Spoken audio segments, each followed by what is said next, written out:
बहू तो सीधे मुंह बात नहीं करती।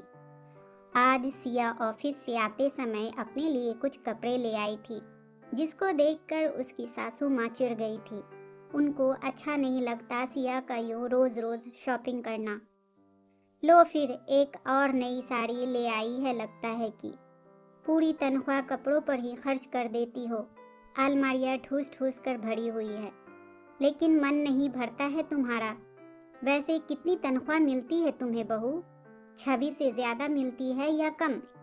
ऑफिस जाने के लिए निकल ही रही थी, तभी सिया को सासू माँ ने पीछे से टोका। सिया को गुस्सा तो बहुत आया कि करारा जवाब दे, लेकिन बड़ी हैं और सुबह सुबह अपना भी मूड खराब नहीं करना चाहती थी, इसलिए स्कूटी की चाबी उठाई और चल दी सिया। सासू माँ ने कहा, देखा घमंड तो इतना है कि जवाब तक नहीं देती। उधर मेरी बेटी है, सादगी और समझदारी का दूसरा नाम। इतने बड़े पद पर है, लेकिन गिनती की साड़ियाँ रखती है। बड़बड़ाती हुई प्यास छीलने लगी सासू माँ, और बेटा भी नहाने चला गया उनकी बात को अनसुना कर। यह शीला देवी हैं, जो अपने बेटे करण और बहू सिया के साथ रहती हैं। एक बेटा और एक बेटी और है इनके, जो इसी शहर में रहते हैं और आते जाते रहते हैं हमेशा, जैसा कि ज्यादातर घरों में होता है। जिसके साथ रहते हैं उससे कभी संतुष्ट नहीं होते वृद्ध लोग। शीला जी उनमें से ही एक है। रहती सिया के साथ हैं, लेकिन उनको अच्छी लगती है दूसरे की बहू और बेटी। छवि, सिया एक प्राइवेट कंपनी में नौकरी करती हैं। बड़ी शौकीन और खुशमिजाज औरत है सिया।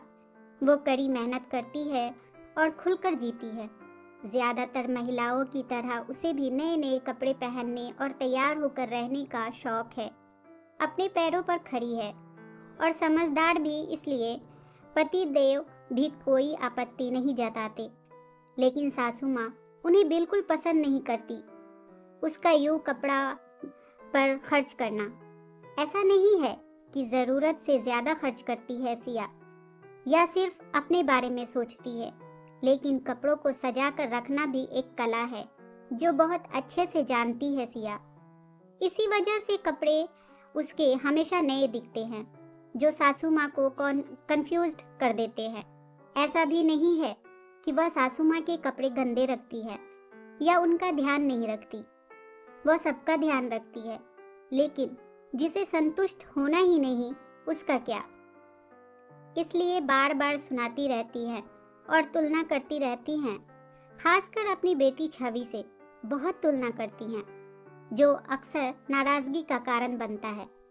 घर में इस तरह अनजाने ही खलनायिका बन जाती है छवि, जो इन सब बातों में बिल्कुल दिलचस्पी नहीं लेती।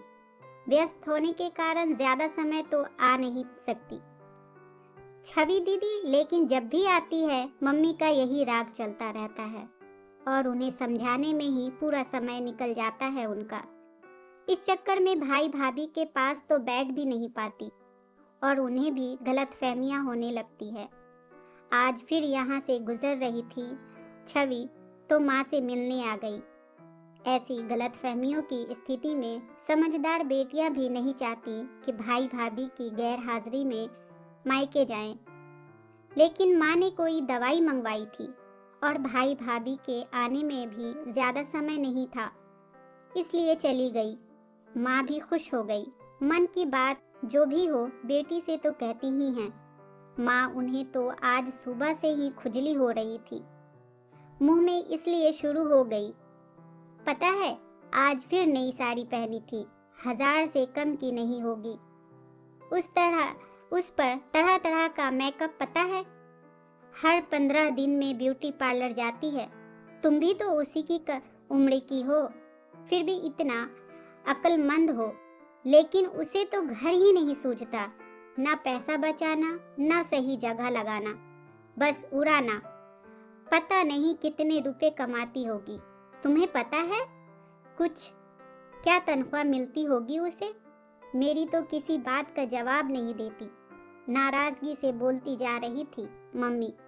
फिर शुरू हो गई, आप कितनी बार बोला है कि यूं तनख्वाह नहीं पूछा करते, किसी की इतना कमाती होगी तभी तो खर्च करती होंगी, मुझसे और आपसे तो नहीं मांगती। फिर सबका अपना अपना शौक होता है। मम्मी मुझे बचपन से जानती हैं, आप कोई शौक नहीं है मुझे सजने संवरने का।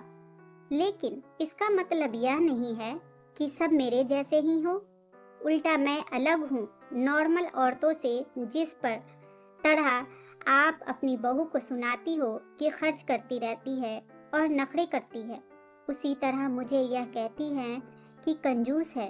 पर क्या करूं, ना पसंद है ना आदत, इसलिए बोलने देती हूँ। छवि ने जवाब दिया, अरे शौक पूरे करने से कौन मना करता है, लेकिन बचत भी तो कोई चीज है। ऐसे ही चलता रहा तो बुढ़ापे के लिए क्या बचाएगी। पता है, उसकी उम्र में मैंने खुद की बचत से 10 तोला सोना खरीदा था और ये कपड़ों में उड़ा रही है। आपने सोना भी अपने शौक के लिए ही खरीदा था ना। जैसी खुशी आपको सोना पहनकर होती थी, वैसी उन्हें इन सब चीजों से मिलती है। कौन कहता है कि वो बचत नहीं करती। आपने इस उम्र में अपना घर बनाया था, उसने बना दिया है, वो भी तो यह बात आपको सुना सकती है। लेकिन यह उनकी समझदारी ही है कि आपकी इज्जत करती है। फिर जबरदस्ती क्यों बेइज्जत होना चाहती हैं।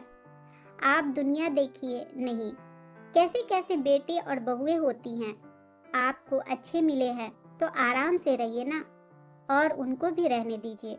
छवि समझा ही रही थी कि अरे दीदी, आप कब आई। दरवाजा खोलकर अंदर आ गई सिया। अभी ही आई, आज इस तरफ ही आई थी। तो छवि ने बताया, अच्छा अच्छा, चाय लोगी ना। शाम का खाना यही बना रही हूँ, खाकर जाना। किचन में जाते हुए बोली सिया, और समझ चुकी थी कि बात सुन ली है उन्होंने।